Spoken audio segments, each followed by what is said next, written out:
जय हिंद दोस्तों, हमारे पास यहाँ पे क्लास 12th का हिंदी का पेपर है और आप यहाँ पे इसका सीरियल नंबर भी मैच कर सकते हैं। ठीक है, यहाँ पे आप सीरियल नंबर मैच कर सकते हैं। 2024 का पेपर और सेट सी है ये हमारे पास। यहाँ पे भी आप सीरियल नंबर मैच कर सकते हैं। सोशल मीडिया पे आपको बहुत सारे फ्रॉड पेपर मिलेंगे, तो उसकी इसकी जानकारी आपको होना चाहिए। आप किसी भी पेपर को पढ़ लेंगे तो प्रॉब्लम हो जाती है। ठीक है, तो हमारे पास रिलेवेंट क्वेश्चंस होना चाहिए। तो इस तरीके से आप देख सकते हैं, ये आपका पेपर इस तरीके से आएगा। ठीक है, समझ में आ गई बात। तो ये फर्स्ट पेज है, इसको आज हम पूरा सॉल्व करेंगे और आपको मैं बताऊंगा कि किस तरीके के क्वेश्चन आएंगे हमारे पेपर में। तो इसको हम जब पेज टर्न करते हैं, फर्स्ट पेज देखते हैं, तो हमको क्वेश्चन इस तरीके के मिलेंगे। तो फर्स्ट क्वेश्चन क्या है हमारे पास, निम्नलिखित वाक्यों के सही विकल्प चयन कीजिए। फर्स्ट क्वेश्चन आपका मिलेगा, मुझे भी किताब चाहिए, वाक्य में निपात है। ठीक है, निपात आपका ग्रामर का पोर्शन होता है। ठीक है, तो निपात आपका ग्रामर का पोर्शन होता है, तो इसका सही करेक्ट आंसर क्या हो जाएगा, भी। सेकेंड है, भारत में पहला छापा गोवा में कब खुला, तो इसका आंसर हो जाएगा हमारे पास 1556 1556 में। सगुण भक्ति धारा को कितने भागों में बांटा गया है, तो आपको पता है सगुण भक्ति धारा को 2 भागों में बांटा गया है। जहां अर्थ के द्वारा काव्य की शोभा बढ़ाई जाती है उसे क्या कहते हैं, तो उसे कहते हैं हम अर्थ अलंकार। उसे क्या कहते हैं हम, अर्थ अलंकार। चूरन बेचने का काम कौन करता था, तो चूरन बेचने का काम करता है भगत जी, मदन जी। ठीक है, तो आप लोगों को पता, जब चैप्टर आपने पढ़ा तो उसमें कौन था, भगत जी। ना व सौंदलगेकर मास्टर कौन से विषय पढ़ाते थे, तो ये कौन से विषय पढ़ाते थे, तो ये है हमारा मराठी। ठीक है, कौन सा सब्जेक्ट पढ़ाते भैया, मराठी। इस तरीके से जब इसको हम टर्न करते हैं तो यहाँ पे हमको मिलेगा fill in the blanks. Fill in the blanks. Muktibodh उपन्यास के रचनाकार कौन है, मुक्ति बोध उपन्यास के रचनाकार कौन है, तो यहाँ पे मिलेगा आपका जैनेन्द्र कुमार। ठीक है, रचना के आधार पर वाक्यों को कितने भागों में बांटा गया है, तो ये हो जाएगा आपका 3। कितने भागों में बांटा गया है, 3 भागों में। आनंद यादव का मन जान और डैश हो जाएगा जानने के लिए तड़पता था। कहाँ पे जानने के लिए तड़पता था आनंद यादव का मन, ये हो जाएगा पाठशाला। ठीक है, पाठशाला। हिंदी में नेट पत्रकारिता की शुरुआत डैश के साथ हुई, तो कब हुई भैया शुरुआत इसकी, तो वेब दुनिया के साथ हुई। ठीक है, नेट पत्रकारिता की शुरुआत कब हुई, वेब दुनिया के साथ हुई इसकी शुरुआत। कवि जगजीवन डैश लिए फिरता है, तो कहाँ फिरता है, बाहर। कवि जगजीवन का भार लिए फिरता है। ठीक है, कवि जगजीवन का भार लिए फिरता है। ठीक है, समझ में आ रहा है। नेक्स्ट, जहां उपमेय को उपमान से श्रेष्ठ बताया जाता है वहां अलंकार होता है, तो कौन सा अलंकार होता है यहाँ पे हमारे पास, व्यतिरेक। कौन सा अलंकार हो जाएगा यहाँ पे, व्यतिरेक। ठीक है, क्वेश्चन नंबर 3 आपको देखना है यहाँ पे कि सत्य असत्य का चयन कीजिए। यहाँ पे आपको सत्य असत्य बताना है। तो फर्स्ट क्वेश्चन क्या है, राखल दास बनर्जी 1922 में मोहनजोदाड़ो आए थे, तो मोहनजोदाड़ो 1922 में आए थे क्या, नहीं आए थे, तो ये हो जाएगा हमारे पास फॉल्स। रेडियो श्रव्य माध्यम है। ठीक है, रेडियो कैसा माध्यम है, श्रव्य माध्यम, तो ये हो जाएगा हमारे पास ट्रू। ठीक है, श्रव्य मतलब सुनना, सुनने के लिए ये रेडियो का यूज करते हैं। सूर्योदय होने पर उषा का जादू टूटने लगता है। ठीक है, सूर्योदय होने पर उषा का जादू टूटने लगता है, तो ये हो जाएगा हमारे पास ट्रू। शब्द गुणों की संख्या 3 होती है। ठीक है, शब्द गुणों की संख्या की 3 होती है। ठीक है, तो ये हो जाएगा हमारे पास ट्रू। भक्तिन धर्मवीर भारती की रचना है, तो क्या बताइए धर्मवीर भारती की रचना है क्या, नहीं है, तो ये हो जाएगा हमारे पास फॉल्स। संभवतः बरसात हो प्रश्नवाचक है, तो ये संभवतः नहीं आएगा, इस संदेहवाचक हो जाएगा, तो ये हो जाएगा हमारे पास रॉन्ग। ओके, अब यहाँ पे देखिए क्वेश्चन नंबर 4 आपको मिलेगा जिसमें आपको सही जोड़ी बनाना है, मैच द कॉलम करना है। तो फर्स्ट आपका हो जाएगा कथन। फर्स्ट वाले का क्या हो जाएगा आपका, तो यहाँ पे देखिए कथन क्या है, एक हमारे पास कहानी है। फर्स्ट का क्या हो जाएगा, कहानी। फर्स्ट वाले का कहानी। संस्कृत के मूल शब्दों को क्या कहा जाता है, संस्कृत के मूल शब्दों को क्या कहा जाता है, तो ये हो जाएगा हमारे पास सेकेंड वाला। ठीक है, तत्सम बोला जाता है। संस्कृत के मूल शब्दों को क्या बोला जाता है, तत्सम। ठीक, अब आ जाएगा 3rd नंबर पे यशोधर बाबू। ठीक है, यशोधर बाबू कहाँ गए थे, तो ये गए थे सिल्वर वेडिंग में। कहाँ गए थे भैया, सिल्वर वेडिंग में। अपने चैप्टर पढ़ा होगा तो आपको समझ में आ गया होगा। यशोधर बाबू। अंतरंग साक्षात्कार। ठीक है, अंतरंग साक्षात्कार, तो ये क्या है, ये हमारे पास एक डायरी है। क्या है ये हमारे पास डायरी, तो हो जाएगा 4 वाला। ठीक है, अब आ जाएगा हरिवंश बच्चन। ठीक है, हरिवंश बच्चन, तो हरिवंश बच्चन क्या थे हमारे, हालावाद। ठीक है, हरिवंश बच्चन का क्या हो जाएगा हमारे पास, हालावाद। ये हो जाएगा हमारे पास 5th वाला। प्रगतिवाद, ठीक है, प्रगतिवाद का क्या हो जाएगा हमारे पास, प्रगतिवाद का हो जाएगा 9, ये हो जाएगा हमारे पास 1936। प्रगतिवाद हो जाएगा हमारे पास 1936। और यशोधरा का क्या हो जाएगा हमारे पास, यशोधरा का हो जाएगा हमारे पास, देखो ये हालांकि हमको यहाँ पे खंड काव्य दिया है, बट ये जो यशोधरा है ना वो खंड काव्य नहीं है, ये कौन सा काव्य है, प्रबंध काव्य। कौन सा काव्य है ये, प्रबंध काव्य में आता है। ठीक है, समझ गए ना बात को, यशोधरा हमारा खंड काव्य नहीं है, प्रबंध काव्य है। तो यहाँ पे एक ऑप्शन हमको मिसमैच दिया था, तो इसको भी आप लोग देख सकते हैं। इस तरीके से आपका पूरा पेपर यहाँ पे सॉल्व हो जाएगा। ठीक है, अब हम देखते हैं नेक्स्ट। यहाँ पे आप 5th वाला क्वेश्चन देख सकते हैं। 5th वाला क्वेश्चन क्या है आपके पास, एक वाक्य में उत्तर लिखिए। तो फर्स्ट क्वेश्चन क्या है, सिंधु सभ्यता की सिंधु सभ्यता का सबसे बड़ा नगर कौन सा था, सिंधु सभ्यता का सबसे बड़ा नगर कौन सा था, तो ये हो जाएगा आपके पास मोहनजोदाड़ो, मोहनजोदाड़ो। ठीक है, मोहनजोदाड़ो। फिर आ जाएगा सेकंड, आमतौर पर रेडियो नाटक की अवधि कितनी होती है। तो ये जो हमारा रेडियो वगैरह आता है ना, तो उसकी अवधि मतलब टाइम पीरियड कितना होता है, तो ये होता है हमारे पास 15 से, ये हो जाएगा 15 से 30 मिनट, 15 से 30 मिनट। ठीक है, ये हो जाएगा इसका करेक्ट आंसर, 15 से 30 मिनट। फिर आ जाएगा सूरज का 7वां घोड़ा किसकी रचना है, सूरज का 7वां घोड़ा किसकी रचना है, तो ये हो जाएगा हमारे पास धर्मवीर भारती, ये हो जाएगा हमारे पास धर्मवीर भारती, धर्मवीर भारती। ठीक है, फिर आ जाएगा शांत रस का स्थायी भाव क्या होता है, तो शांत रस का स्थायी भाव क्या होता है, निर्वेद। ठीक है, शांत रस का स्थायी भाव होता है निर्वेद। फिर आ जाएगा आलोक धनवा का एकमात्र काव्य संग्रह कौन सा है, तो ये हो जाएगा हमारे पास दुनिया रोज बनती है। ठीक है, क्या हो जाएगा हमारे पास, दुनिया, ये हो जाएगा हमारे पास दुनिया रोज बनती है, रोज बनती है। देखो ये आपको बहुत ही इंपॉर्टेंट है, आपको बहुत ध्यान से सारे क्वेश्चन को देख लेना है ताकि आपको समझ में आ जाए।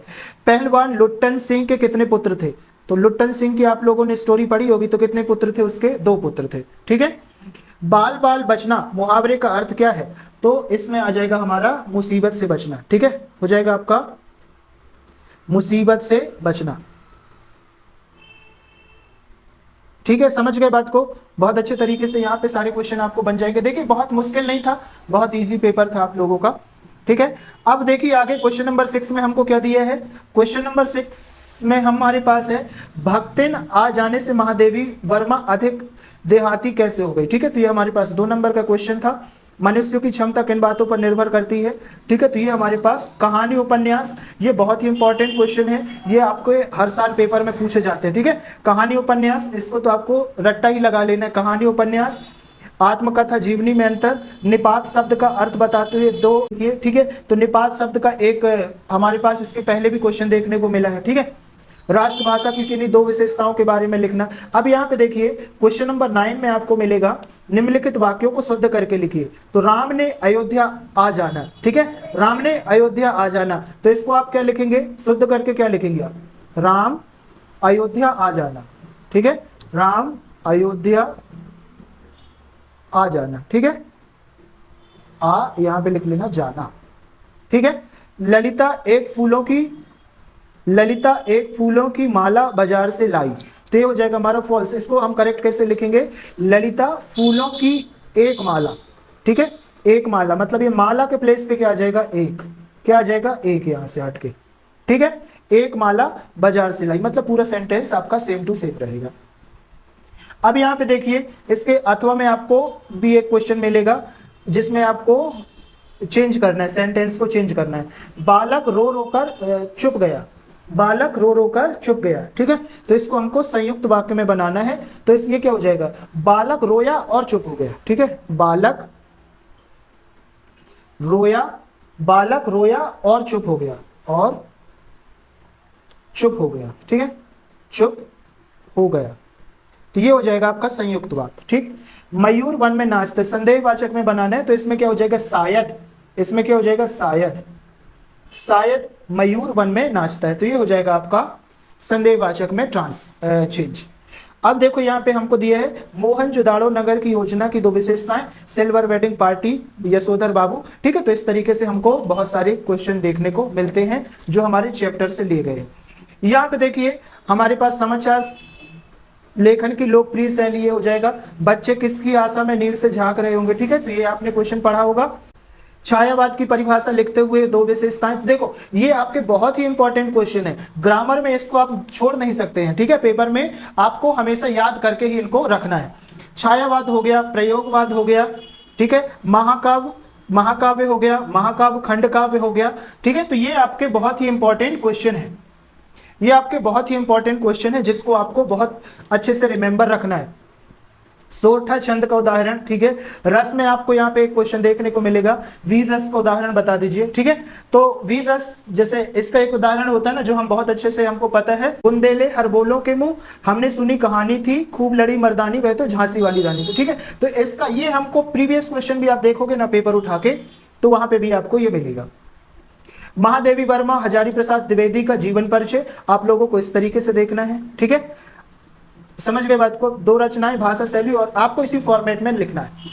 इसका भाव विस्तार करना है, मन के हारे हारे मन के जीते जीत। ठीक है, और मुहावरा या लोकोक्ति में आपको अंतर, मुहावरा और लोकोक्ति ये भी एक बहुत ही इंपॉर्टेंट क्वेश्चन है जिसको आपको बहुत अच्छे से लर्न कर लेना चाहिए। क्वेश्चन नंबर 18 देखिए, यहाँ पे हमारे पास है, यहाँ पे रघुवीर सहाय या फिराक गोरखपुर काव्य गत। ठीक है, देखो आपके जीवन परिचय 2 तरीके से आते हैं, एक लेखक परिचय आएगा और एक आएगा कवि परिचय। तो यहाँ पे लिखा है ऑलरेडी काव्य, काव्य मतलब कवि जो आपकी पोएम वगैरह लिखते हैं उसका। ठीक है, और सेकंड आपके पहचानने की, आप कैसे पहचान सकते हैं कि जो भी कवि परिचय होंगे उसमें भाव पक्ष और कला पक्ष होगा, और जो भी आपका लेखक परिचय होगा उसमें भाव पक्ष कला पक्ष नहीं होता है।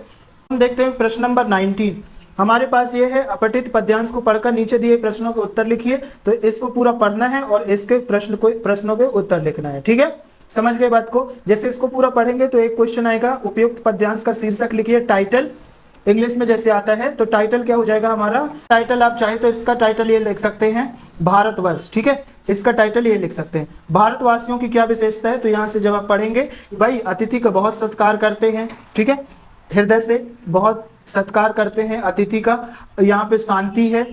ठीक है, और भी बहुत सारी चीजें यहाँ पे आप क्वेश्चन में देख सकते हैं। ठीक है, हम अपने देश पर क्या न्यौछावर कर सकते हैं, तो आप यहाँ पे देख सकते हैं कि यह अभिमान रहे, हर्ष रहे, निछावर कर दे हम अपना सर्वस्व। तो यहाँ पे आ जाएगा आपका सर्वस्व। ठीक है, इस तरीके से आप जब पढ़ेंगे तो आपको समझ में आ जाएगा बहुत अच्छे से। अब यहाँ पे देखिए हमारे पास इसके अथवा में एक क्वेश्चन था, इसको भी आपको पढ़ना है और इसके आंसर देना। ठीक है, आपको समझ में आ जाएगा। यहाँ पे देखिए उपयुक्त गद्यांश को उचित शीर्षक लिखिए।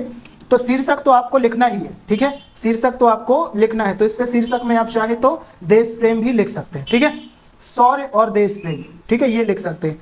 वैसे अगर आपको शीर्षक नहीं समझ में आता है तो एक चीज आप कर सकते हैं कि आपको पेपर लेना है, जो वर्ड बार बार आता है ना उसी को ही शीर्षक आप लोग बना सकते हैं। जो आपका टाइटल होता है बहुत लंबा नहीं होना चाहिए। लास्ट में एक आपको क्वेश्चन देखने को मिलेगा जिसमें आपको रहेगा कि सुदीर्घ शब्द, जिसमें आपको पूछा है कि सुदीर्घ शब्द का अर्थ बताइए। ठीक है, तो सुदीर्घ शब्द यहाँ पे देखो, यहाँ पे मिल जाएगा, हिंदी कविता के सुदीर्घ इतिहास में इस भाव की प्रतिष्ठा प्रयास सभी युगों में होती रही है। तो इसका मतलब होता है खूब विस्तृत।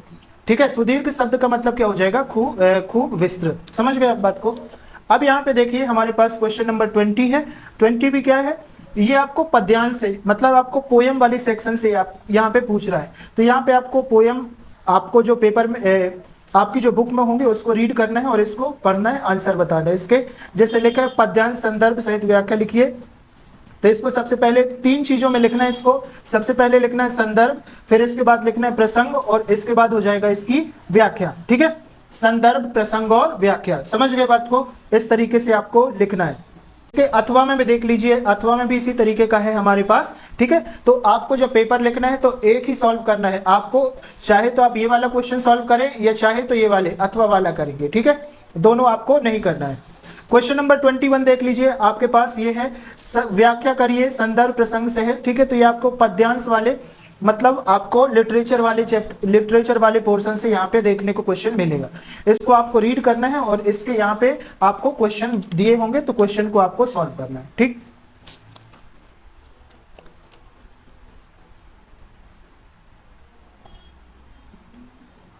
ये आपको यहाँ पे लिटरेचर वाले सेक्शन से ये आपको लिटरेचर वाले सेक्शन से देखने को मिलेगा, तो इसको आपको पढ़ना है और संदर्भ, प्रसंग और इसका विशेष लिखना है, ठीक है। संदर्भ, प्रसंग और व्याख्या लिखनी है, ठीक है। देखो इसको सबसे पहले रीड करना है अच्छे से। अगर आपको लगता है कि हमको समझ में नहीं आता एक बार में, तो आप 2 टाइम्स भी इसको रीड कर सकते हैं, कोई बहुत बड़ी बात नहीं है। तो इसको आप रीड करेंगे और इसको 3 सेक्शन में सॉल्व करना है। पहले लिखने संदर्भ, प्रसंग और इसके बाद लिखनी है व्याख्या, ठीक है। संदर्भ, प्रसंग, फिर 3rd नंबर पे आपको लिखनी है इसकी व्याख्या। व्याख्या का मतलब अर्थ होता है, ठीक है। व्याख्या का मतलब अर्थ होगा। अब क्वेश्चन नंबर हम लास्ट देख लेते हैं इसमें। क्वेश्चन नंबर 22 क्या है आपके पास, तो ये हो गया हमारे पास लेटर वाले सेक्शन से, ठीक है। लेटर वाले सेक्शन से तो क्या है, नगर निगम के निगमायुक्त को नियमित जल की पूर्ति हेतु आवेदन पत्र लिखिए, ठीक है। तो आपके दोनों आते हैं, दोनों लिखने, तो ये आपके आवेदन पत्र है। आपको बहुत अच्छे से ये समझ लेना। बहुत सारे बच्चे प्रॉब्लम ये कर देते हैं, उनको समझ में नहीं आता है कि कौन सा कब सॉल्व करना है। तो यहाँ पे आपको आवेदन पत्र बताया है, तो आपको आवेदन पत्र लिखना है, ठीक है। और अपने बड़े भाई की शादी में, देखो ये आपका बहुत ज्यादा रिपीट हो रहा है क्वेश्चन, ठीक है। तो इसको भी आपको बहुत अच्छे तरीके से लर्न कर लेना है। और ये है आपके पास पत्र है, ठीक है। आपको आवेदन पत्र और केवल यहाँ पे पत्र लिखा रहेगा। तो जब पत्र लिखते हैं तो सबसे पहले डेट वगैरह डालते हैं, उस तरीके का फॉर्मेट आपको फॉलो करना है, ठीक है। क्वेश्चन नंबर लास्ट हमारे पास 23 है, तो इसमें रूपरेखा सहित एक निबंध लिखना है। तो ये देखिए, आप निबंध का इतना सारा हमको दिया है, तो आप चाहे जो भी आपको पोर्शन, जो भी चीज आपको आसान लगती है। लास्ट क्वेश्चन में देखिए हमारे पास इसमें निबंध लिखना है। तो ये हमारे पास 5 टॉपिक दिए गए हैं। 5 टॉपिक में आप किसी भी एक टॉपिक को उठा सकते हैं और उसमें आप निबंध लिख सकते हैं। कंप्यूटर हमारे लिए कितना हमारे जीवन में महत्व, ठीक है। तो ये हमारे पास एक बहुत ही सस्ता, सुंदर और इजी टॉपिक है। प्रदूषण देख लीजिए, पॉल्यूशन आजकल कितना बढ़ता जा रहा है। तो इस तरीके से आपने देखा कि आपका पूरा पेपर सॉल्व हो गया है। और आई होप सो कि आपको ये पूरा पेपर देख के कुछ चीजें समझ में आ गया होगा, पुराना पेपर कैसे आता है, सो दैट अभी कैसा पेपर आएगा, इस तरीके के क्वेश्चन की हम गैसिंग कर सकते हैं। और हम ये देख सकते हैं कि पेपर की तैयारी कैसे करना है और हम पेपर को कैसे हम सॉल्व कर सकते हैं, ठीक है। तो बस आज के वीडियो में इतना ही। अगर आपको पेपर पसंद आया हो तो वीडियो को लाइक करें, चैनल को सब्सक्राइब करके बेल आइकॉन प्रेस करें, ठीक है। जय हिंद, वंदे मातरम।